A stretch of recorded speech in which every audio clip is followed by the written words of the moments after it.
behavior, but this Toronto cop is facing facts for plenty of misconduct, far from what you might expect from a police officer. Don't try and kick me. Get your f***ing feet in there. There you go. He's a pepper spray, guys.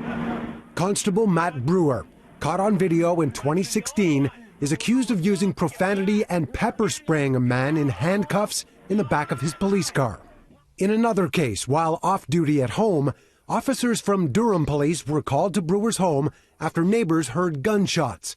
He had been threatening his wife and himself before firing multiple shots into the air outside his home. He was arrested and criminally charged after pleading guilty. He faced a police tribunal and ended up with 5 days no pay.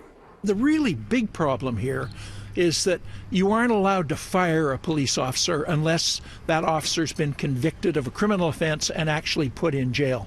I mean, it's a crazy law, but that's what we have in Ontario. In that same hearing, Brewer also admitted to drinking on the job outside a hospital with a gun in his possession.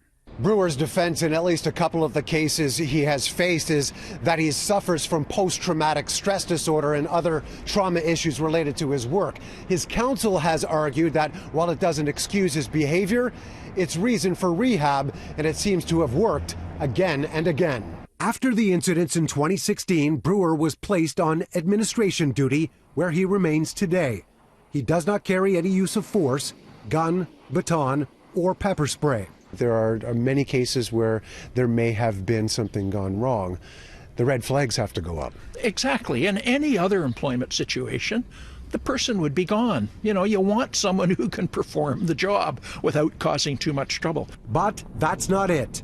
In July of last year, Brewer allegedly threatened to assault his superior officer by text. The language used, covered up here in the tribunal documents, accuses the staff sergeant of having sex with his wife.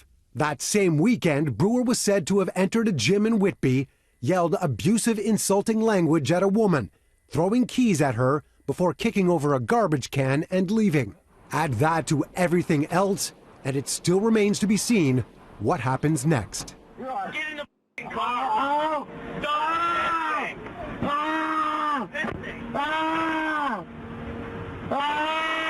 Leave the station.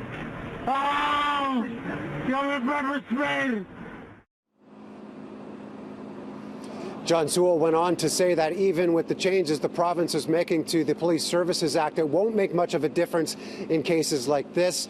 Brewer is expected to be back before the police tribunal in April. After using Tube Karma for